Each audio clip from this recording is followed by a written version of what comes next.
थोड़ा हाथ लग दियो आप सभी ओम माताओं पृथ्वी बहनों त्वां को धृतां वट लोका सावित्री देवी की तम हार्दिक विष्णुनां धृतां तम शुभकामनाएं चौधारा एवं देवी बधाइयाँ। पवित्रं कुरुआसनम जति हाथ आज लग रहा है है कुलासन 16 मई ज्योति 2026 तुम्हें दिन पिठा चंदन शनिवार। अक्षर चढ़ा।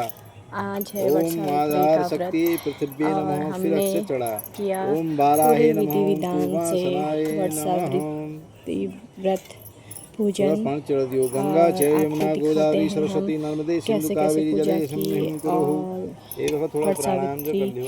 की पूरी कहानी पंडित लंबी जी सांस द्वारा लीजिए। आप लोगों को सुनाई जाएगी और आप लोग ध्यानपूर्वक सुने। बहुत हाथन थोड़ा अच्छी दूर या कहानी है फूल वूल पकड़ सावित्री लियो। की, ओम कैसे विष्णु उसने विष्णु अपने विष्णु पति नमः के परमात्मने प्राण श्री ब्रह्म प्राण पुरुषोत्तमाय यत्र वापस पृथिव्यां लिए विष्णु प्रजापति क्षेत्रे यमराज से जम्बूद्वीपे एक पानी लिया अक्षत फूल और मांग लिया। कर। ओम विष्णु देखिए विष्णु पूरी विष्णु विधि नमः विधान परमात्मने से श्री ब्रह्म प्राण पुरुषोत्तमाय यत्र हमने पृथिव्यां करी विष्णु पूजा। प्रजापति क्षेत्रे पूजा में जम्बूद्वीपे कम से कम 1 भरत घंटे खंडे का समय आर्यावर्ते लग गया पुण्यव था। क्षेत्रे द्वितीय प्राप्धे श्री सेत बारह आप कल्पे लोगों को अस्ते मैं कलिगे सुनाती कलिगसु हूँ प्रथम पूरी चरणे पूजा, बौद्धावतारे तो षष्ठादान आप मध्ये लोग जरूर वर्षे सुनिए। रौद्र तो नाम मेरी संवत्सरे यूट्यूब फैमिली एक बार ज़रूर बताएं ज्येष्ठ आपको वट मासे कृष्ण सावित्री पक्षे की ये उत्तरायण कथा उत्तर कैसी गोल लगी। ग्रीष्म बसंत ऋतु और पसंद आज आए तो अमावस्याम प्लीज़ तिथौ लाइक करें, कमेंट करें और ज़्यादा से ज़्यादा शेयर करें। जो शनिवार चैनल में नए युक्ताम हैं प्लीज़ अपु अपु चैनल गोत्र को करो सब्सक्राइब करना बिल्कुल ना भूलें और अपु गोत्र उच्चारण बेल करिए। आइकन हाँ दबाना बिल्कुल ना भूलें, शनिवार ताकि मेरी युक्ताम हर गोत्र वीडियो आप तक टाइम से कल्याण पहुंच जाए। जिसके उसमें हाइप का पॉइंट आएगा, बिल्कुल हाइप करना बिल्कुल ना स्मरण भूलिए। कर लिया। तो करिश्मान देखिए आज आगे को तुम्हें बट वृक्ष भजन बट कैसे, सावित्री पूजनम ठीक छो। आगे को हम सब अपने कथा भी कैसे करिए अपु शुरू गोत्र करते हैं उच्चारण और फल पंडित आपते जी द्वारा सुनिए करिष्यमाण कथा। निर्विघ्नतां सिद्धि भक्तो गणेश्वर यह तो पूजनम चो करिष्ये। तो मैं छिट खिदियो जरा तय करके। अब थोड़ा तो इसी खिदियो गणेश जी में साक्षी मन भी थोड़ा वो खिदिया तो चावल चढ़ाया। ओम भूवस्व गोमय गणपति प्रतिमाम भगवान गणेश्वर यहाँ गच्छो यहाँ तिष्ठो सुप्रतिष्ठो वर्धो भवः चढ़ाया अक्षर चढ़ाया। पंचामृत स्नानम स्नानम तस्य चढ़ दियो दूध चढ़ दियो। पंचामृत देवम ग्रहण गणनायकम अनाना सर्वगम गिरवान गरी पूजितम गणानान्त्वा गणपति गुं हवामहे प्रियानान्त्वा प्रियपति गुं हवामहे निधिनान्त्वा निधिपति गुं हवामहे वसो मम आहम जानि गर्भद्रम वाजाति गर्भद्रम। फिर आचपनी पान दिया। ओम सिद्धि विनायकाय नमः आचपन्यम समर्पयामि। वस्त्र के फूल चढ़ दो। रक्त वस्त्रिगम देवाश्रम भक्त्याम दत्तम यहाँ लंबो हरिप्रियम वस्त्रांगम आचपन्यम। फिर फूल थोड़ा पान दिया। यज्ञो भवितम में धूप चढ़ दिया। ओम राजतम ब्रह्मसूत्रम कांजो ग्रहण चारु सर्वज्ञम भक्तानाम सिद्धिदायकम पुनः आचपन्यम। फिर पान दे दिया। गंधम पिठा चंदन अक्षत चढ़ दियो। गंधन कपूर संयुक्तम दिव्यम चंदन मुक्तम विलेपनम सुविशेषम पीड़ितम प्रतिगृहताम कुमकुम का नाम धूप चढ़ा। दशांगम गुगलम धूप निमित्त नैवेद्य निमित्त। ओम सिद्धि विनायकाय नमः गौ सब जन हम का ओम सिद्धि विनायकाय नमः। ओम सिद्धि विनायकाय नमः। ओम सिद्धि विनायकाय नमः। ओम सिद्धि विनायकाय नमः। ओम सिद्धि विनायकाय नमः। ओम सिद्धि विनायकाय नमः। ओम सिद्धि विनायकाय नमः। ओम सिद्धि विनायकाय नमः। ओम सिद्धि विनायकाय नमः। ओम सिद्धि विनायकाय नमः। ओम सिद्धि विनायकाय नमः। ओम सिद्धि विनायकाय नमः। ओम सिद्धि विनायकाय नमः। ओम सिद्धि विनायकाय नमः। ओम सिद्धि विनायकाय नमः। ओम सिद्धि विनायकाय एवं कया ओम गंग गणपते नमः। ओम गंग गणपते नमः। हाथ जोड़िए। ओम गुहादि गुप्ताम गुप्तां ग्रहण समकृतम जपम सिद्धिर्भवन्तु ते ते पुत्र प्रसादातम गणेश्वरम। तांबूल नद के बाद निवेदन के भेंट हेठ चढ़ाओ। नमोस्तुते। सुबह शंख घंट पूजना में उच्च पान चढ़ दियो न निमित्त। शंखादो चंद्र देवते कुशो वरुण देवता पृष्ठे प्रजापति शेरागे गंगा सरस्वती लोके यान इमे खिद्यो दियो। इमे सब खिद्यो पानी ये छोटी भान और कुछ है इस तरह इमे खिद्यो छिड़ियो इसे खिद्यो शंख घंटे विद्या चंदन अक्षत पर शंखादो चंद्र देवते कुशो वरुण देवता पृष्ठे प्रजापति रागे गंगा सरस्वती लोके यानि तीर्थानि वासुदेव ताक शंके तिष्ठेन्दि विप्रेन्द्र तस्मादम शंखम प्रभु। अमावस्या को वट सावित्री व्रत मनाया जाता है। इस दिन बरगद के वृक्ष की पूजा की जाती है। यह व्रत एकमात्र रूप से सधवा स्त्रियों का व्रत है। इसे न तो पुरुष और न विधवा या कुमारी कन्याएं नहीं मनाती हैं। यह सौभाग्यवती हिंदू स्त्रियों में एकमात्र रूप से अत्यंत लोकप्रिय व्रत है। मान्यता है कि इस व्रत को मनाने से पति की अकाल मृत्यु नहीं होती है। स्त्री को वैधव्य योग का निवारण होता है। सुख, सौभाग्य और धन धान्य की प्राप्ति के साथ ही पति सुख भी प्राप्त होता है। वट सावित्री व्रत के दिन सधवा हिंदी स्त्री पूरे दिन यह व्रत करती है। व्रत का विधानानुसार पूजन किए बिना जल भी नहीं ग्रहण करती है। इस व्रत के संबंध में सावित्री सत्यवान की कथा प्रसिद्ध है। विवाहित महिलाएं प्रातःकाल स्नान कर नवीन वस्त्र तथा शुद्ध नए वस्त्र, आभूषण इत्यादि धारण कर सर्वप्रथम पूजा की सामग्री तैयार करती है। पूड़ी, हलवा, आटे में शहद, गुड़ या चीनी डालकर वट वृक्ष के फल के आकार की गोलियां बनाकर घी में सेक लेती हैं। फिर इन्हीं को सूत में पिरोकर माला बनाती है। तत्पश्चात एक शुद्ध थाली या थाल में पूजा की सामग्री, भोग के मिष्ठान, पकवान सजाकर रख लेती हैं। इसमें शुद्ध जल, कलश, फूल, धूप, दीप, चावल, कुमकुम, घी, भीगे चने, गुड़, हल्दी, रोली और कच्चे धागे इत्यादि सामग्री लेकर बरगद यानी बड़ के पेड़ की पूजा करने जाती है। यदि वृक्ष तक जाना किसी कारण संभव नहीं होता है तो घर पर ही बड़ के पेड़ की फल सहित, पत्तों सहित एक टहनी मंगवाकर उसी की पूजा कर ली जाती है। यदि यह भी संभव न हो तो एक कागज पर दीवार पर बड़ वृक्ष का चित्र बनाकर भी पूजा कर ली जाती है। वास्तव में यह स्थिति व्यवहारिक रूप से कुछ में मान्यता यह भी है कि अनेकों हिंदू नारियों को दीवार पर चित्र बनाकर ही पूजा संपन्न करनी पड़ती है। इस क्रिया से व्रत का प्रभाव जरा भी प्रभावित नहीं होता है, क्योंकि व्रत श्रद्धा, विश्वास, आस्था, नियम, निष्ठा से जुड़ी हुई स्थिति है। वट सायंत या वट सावित्री व्रत पूजन विधि वट वृक्ष पर जल चढ़ाकर जल से प्रचलित वट के तने पर रोली के टीके लगाए जाते हैं। चना, गुड़, चावल, घी इत्यादि चढ़ाने के लिए लाई गई सामग्री चढ़ा दी जाती है। वृक्ष के नीचे दीपक जला दिया जाता है। हल्दी में कच्चे सूत के धागे रंग कर वट वृक्ष में लपेट दिए जाते हैं। वट वृक्ष की 7 बार परिक्रमा की जाए। वट के पेड़ के पत्तों की माला बनाकर व्रत की कहानी सुनी जाए। फिर घर में पकवान, भोजन, चना और रुपया रखकर संबंधियों, सहेलियों में भिजवाया जाता है। तत्पश्चात व्रतकर्ता स्त्री अपनी सास के चरण स्पर्श कर उनका आशीर्वाद प्राप्त करती है। प्राचीन काल की बात है, मध्य देश में अश्वपति नाम के परम ज्ञानी राजा थे। उनकी दीर्घ काल तक संतान न होने के कारण वह दुखी हुए और राजा ने अपने राज्य के सब विद्वान, ज्योतिषी, ब्राह्मण, पुरोहित आमंत्रित कर एकत्रित किए। सबका यथा योग्य सत्कार कर कहा, हे भविष्यदर्शी विद्वान विप्रो, आप सब गणना करके यह बताने की कृपा करें कि मेरे भाग्य में कोई संतान है या नहीं। तत्काल राजा के प्रश्न का उत्तर देने के लिए विद्वान ज्योतिषियों ने अपनी अपनी ज्योतिष गणनाएं प्रारंभ कर दी। उस समय सब गंभीर होकर राजा की ओर देखने लगे। राजा ने कहा, आप लोग संकोच त्याग कर सच्ची बात कहिए। ज्योतिष बोले, हे राजन, आपके प्रश्न का उत्तर प्रसन्नता बढ़ाने वाला नहीं है, फिर सत्य को छिपाना नहीं है, आपको बता ही देना है। आपके एक अत्यंत रूपवान, बुद्धिमान, धर्मपरायण कन्या उत्पन्न होगी। इसके अतिरिक्त वो भी अपने विवाह के 1 वर्ष बाद विधवा हो जाएगी। यह विधि का विधान है। ज्योतिषियों की भविष्यवाणी सुनकर राजा बहुत दुखी हुए। वे कन्या और अपने राज्य की भविष्य चिंता में बहुत दुखी हो गए। कालांतर में राजा के एक कन्या उत्पन्न हुई। वह समयानुसार बचपन व्यतीत कर युवा हुई और विवाह योग्य आयु की हो गई। राजा अपनी कन्या के विवाह का परिणाम सोचकर भी दुखी हो गए। वो ये विचारने लगे कि कुछ बचाव का प्रयास किया जाए। ऐसा सोचते सोचते देव प्रणा से राजा को नारद जी का स्मरण हुआ। धर्मात्मा राजा ने आह्वान कर नारद जी को बुलाया और सारी बातें बता दी। नारद जी कुछ पल विचार कर बोले, हे राजन, तुम अपनी कन्या के विवाह का दायित्व उसी पर छोड़ दो। तुम अपनी कन्या से कहो कि वह अपने लिए स्वयं ही कोई योग्य वर तलाश लें। तुम्हारी कन्या जिस युवक को अपने भावी पति के रूप में तुम्हारे सामने प्रस्तुत करे, तुम उसी के साथ अपनी कन्या का पूर्ण शास्त्रोक्त विधि से विवाह कर दें। राजा ने अपनी कन्या सावित्री को बुलाया और नारद जी की बातें बताकर पूछा, हे पुत्री सावित्री, तुम कहो तुम्हारा क्या विचार है। सावित्री बोली, हे पिताजी, मैं नारद जी का आदेश का प्रसन्नतापूर्वक पालन करूंगी।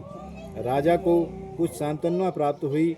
अब राजपुत्री सावित्री ने सखी सहेलियों, दास दासियों और अनुचरों सहित भावी पति के योग्य व्यक्ति को ढूंढने में भ्रमण करना प्रारंभ कर दिया। अनेकों नगर वन प्रांत पार कर सावित्री एक छोटे से रमणीक जंगल में पहुंची। वहां पहुंचकर सावित्री ने अपना रथ रुकवाया। कुछ देर प्रकृति की सुंदरता निहारने के बाद सावित्री विश्राम करने लगी। आँख खुलने पर एक वृक्ष की डाल पर बैठकर कुल्हाड़ी से लकड़ी काटता एक सुंदर बलिष्ठ गोर वर्ण युवक दिख पड़ा। उस युवक को देखकर सावित्री का ध्यान उस युवक के चेहरे के भावों, मुखाकृति और स्वभाव का अध्ययन करती रही। युवक का मौन निरीक्षण करते हुए काफ़ी समय व्यतीत करने के बाद सावित्री ने अपने अनुचरों द्वारा उस युवक को बुलवा भेजा। सावित्री द्वारा बुलाए जाने पर सत्यवान उसके पास आ पहुंचा। सावित्री द्वारा परिचय पूछे जाने पर सत्यवान ने कहा, हे राजकुमारी, मैं एक दरिद्रता प्रभावित कुलीन युवक हूँ। इसी जंगल में रहता हूँ। मेरे साथ ही मेरे माता पिता भी रहते हैं। वे अंधे हैं। मैं जंगल की लकड़ी काटकर बाजार में बेचता हूँ। इसी से हम तीनों प्राणियों का जीवन निर्वाह होता है। मेरा नाम सत्यवान है। आप कहिए, मैं आपकी क्या सेवा करूँ? उस सत्यवान नामक युवक की शालीनता, शिष्टता और स्पष्टवादिता से सावित्री बड़ी प्रभावित हुई। उसने युवक के गुणों से प्रभावित होकर उससे विवाह करने का निश्चय किया। ऐसा निर्णय लेते ही सावित्री ने युवक से शांत गंभीर स्वर में विनम्रतापूर्वक विवाह का प्रस्ताव रखा। सावित्री का प्रस्ताव सुनकर सत्यवान ने कोमल नर्म स्वर में कहा, हे राजकुमारी, मेरे साथ विवाह करना आपके लिए उचित नहीं है। मेरे साथ ही आप भी दुखों और संकटों में घिर जाएंगी। इसके बाद सावित्री बार बार विवाह का आग्रह करने लगी। सत्यवान तरह तरह से समझाता रहा, लेकिन सावित्री के हट करने पर सत्यवान ने कहा, समीप ही मेरी कुटिया है, वहाँ मेरे माता पिता हैं। आप उनके पास चलें। अच्छा हो कि यह बात उनके सामने हो। सत्यवान के प्रस्ताव से उत्साहित होकर सावित्री उसकी कुटिया में गई। वहाँ सत्यवान के अंधे माता पिता ने भी सावित्री को हर तरह से समझाया, पर सावित्री ने अपनी ओर से उन्हें तरह तरह से आश्वस्त कर विवाह की स्वीकृति प्राप्त करने में सफलता प्राप्त कर ली। सत्यवान ने भी विवाह के लिए स्वीकृति दे दी। सत्यवान की कुटिया से लौटकर सावित्री अपने पिता के पास पहुंची और संपूर्ण वृत्तांत बता दिया। सावित्री अपने पिता से वार्तालाप कर ही रही थी कि उसी समय नारद जी आ गए। वे बोले, तुमने अपना पति किसे चुना है? इस पर सावित्री ने पुनः सारी बातें नारद जी के सामने भी दोहरा दी। नारद जी बोले, सत्यवान एक गुणवान, रूपवान, सदाचारी, सज्जन युवक है, परंतु विवाह के 1 वर्ष के बाद ही उसकी मृत्यु हो जाएगी। इसलिए हे सावित्री, तुम अपने लिए पुनः किसी अन्य व्यक्ति को चुनो। सत्यवान अल्पायु, कम उम्र में मरने वाला है। नारद जी की बात सुनकर सावित्री बोली, हे नारद जी, देव भय से मैं धर्म विमुख नहीं हो सकती हूँ। हिंदू नारी जीवन में एक बार अपने पति का चुनाव करती है। मैं सत्यवान को अपना पति चुन चुकी हूँ। अब वचन भंग का पातक नहीं करूँगी। नारद जी ने और सावित्री के पिता ने उसे तरह तरह से समझाया, पर सावित्री सत्यवान से ही विवाह करने में दृढ़ रही। तो नारद जी ने कहा, तुम्हारा कल्याण हो, जीवन सुखी हो। नारद जी आशीर्वाद देकर विदा हो गए। सावित्री की इच्छानुसार उसके पिता ने उसका विवाह सत्यवान के साथ कर दिया। सावित्री को ज्ञात था कि 1 वर्ष बाद उसके पति की मृत्यु हो जाएगी। ऐसे में यदि शंकर जी को प्रसन्न कर लिया जाए तो विधि के विधान पर भी विजय पाई जा सकती है, क्योंकि शंकर जी के विषय में प्रसिद्ध है। अतएव सब प्रकार से निश्चय कर सावित्री भक्तिपूर्वक शंकर भगवान की आराधना करने लगी। सत्यवान के लिए सावित्री पूर्ण मनयोग से शिवजी की आराधना करती रही। जब सत्यवान की आयु के केवल 7 दिन शेष रह गए तो सावित्री और तीव्रता से कठिन व्रत उपवास कर भगवान शंकर को प्रसन्न करने में लग गई।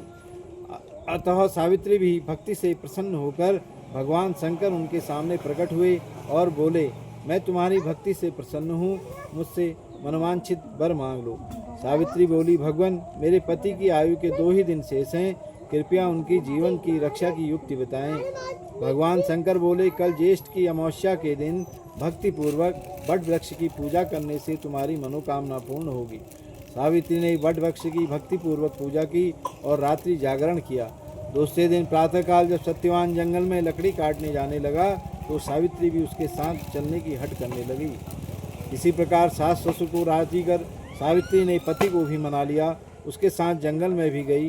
लकड़ी काटने के लिए सत्यवान एक वृक्ष पर चढ़ा। एक डाल को काटने के लिए कुल्हाड़ी चलाते ही सत्यवान का सिर दर्द करने लगा। वह वृक्ष से नीचे उतर आया और सावित्री से बोला, मेरे सिर में पीड़ा हो रही है, मैं आराम करना चाहता हूँ। पतिव्रता धर्मपरायणा सावित्री चिंतित होने लगी। सत्यवान कुछ ही देर में मूर्छित होकर अचेत हो गया। तभी सावित्री ने अपने सम्मुख एक दिव्य पुरुष को देखा। उस दिव्य पुरुष को देखकर सावित्री ने पूछा, आप कौन हैं? उसने उत्तर दिया, मैं यमराज हूँ। तुम्हारे पति की आयु समाप्त हो चुकी है, मैं उसके प्राण लेने आया हूँ। अपनी बात समाप्त कर यमराज ने सावित्री की गोद में अचेत पड़े सत्यवान के प्राण लेकर प्रस्थान किया। सावित्री भी यमराज के पीछे पीछे चल पड़ी। यमराज ने सावित्री को अपने पीछे आने से बार बार मना किया, पर सावित्री नहीं मानी। जब वह यमराज के पीछे चलती हुई बहुत दूर आ गई तो उससे अपना पीछा छुड़ाने का विचार किया। यमराज बोले, अपने पति को प्राणदान देने के अतिरिक्त कोई अन्य 3 वर मांग लो और लौट जाओ। इस पर सावित्री ने कहा, हे धर्मराज, मेरे अंधे सास ससुर फिर से निद्रवान हो जाएं। धर्मराज एवं वस्तु कह चल दिए। सावित्री ने अपने सास ससुर का खोया राज्य लौटाने की प्रार्थना की। धर्मराज ने इसे भी स्वीकार कर लिया तो अंत में सावित्री ने तीसरा वर मांगा कि वह पुत्रवती हो जाए। धर्मराज ने तीसरा वर भी स्वीकार कर लिया। वरदान देकर धर्मराजा शीघ्रता से आगे बढ़े। कुछ देर जाने के बाद धर्मराज ने पीछे मुड़कर पीछे देखा तो पाया कि सावित्री अभी भी पीछे पीछे चली आ रही है। इस पर क्रोधित होकर धर्मराज बोले, मैंने तुम्हारे 3 वर स्वीकार कर लिए, फिर तुम मेरे पीछे पीछे क्यों आ रही हो? सावित्री बोली, भगवान, आपने मुझे पुत्रवती होने का वर दिया, फिर भी आप मेरे पति के प्राण लेकर जा रहे हैं। पति के बिना मैं कैसे पुत्रवती बनूंगा?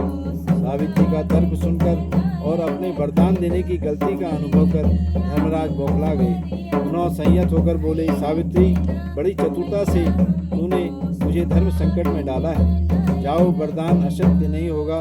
अपने पति के पास जाओ और तुम्हारे पहुंचते ही सत्यवान जीवित हो उठेगा। सावित्री अपने पति के पास लौटकर आई तो वह जीवित हो उठा। दोनों प्रसन्न होकर घर आए। कुछ ही समय में यमराज के दोनों वरदान भी पूरे हो गए। सावित्री के सास ससुर को दिखाई देने लगा, उनका राज्य भी वापस मिल गया। यह सब बड़ सायत अमावस्या के व्रत का प्रभाव था। इस व्रत को सर्वप्रथम सावित्री ने मनाया, अतएव इस व्रत का दूसरा नाम बट सावित्री व्रत भी है। हे भगवान, जिस प्रकार आपने सावित्री को अटल सुहाग दिया, वैसे ही सबों को देना। जो आपका भक्तिपूर्वक व्रत करे। सावित्री के पिता को पुराने श्राप से मुक्ति प्राप्त हुई। सावित्री के पिता अश्वपति को भी 100 पुत्र प्राप्त हुए और सावित्री सत्यवान ने भी 100 पुत्र प्राप्त करके दीर्घायु तक राज भोगा और अंत में वैकुंठ सिधारे। प्रत्येक सौभाग्यवती स्त्री के लिए यह व्रत करना आवश्यक है। बोलो सावित्री मैया की जय। के आरती पिता महादेव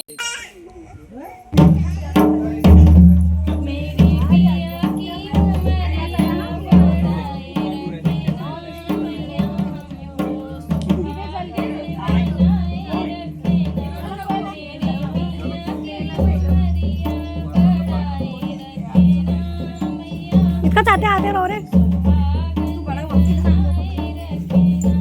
तो शकल लगी उनसे मनीषा यहाँ देखो एक बार ओ मनीषा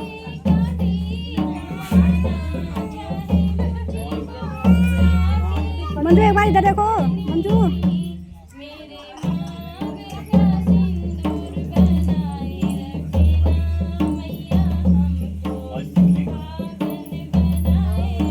प्रीति किरण मेला नहीं रखता तुम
अपन गिरो जो है पूरे जैसे रोक दियो जो बोलनी हो ना करते रहो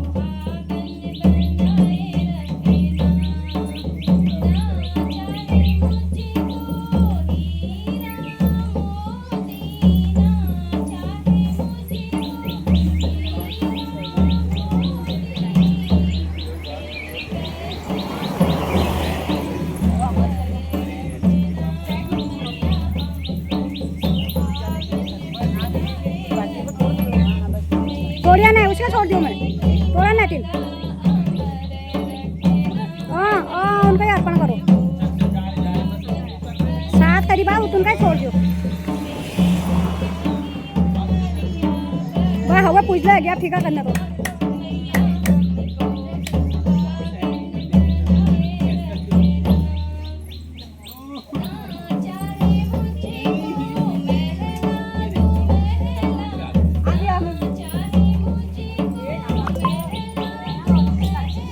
मत फूलू ना ने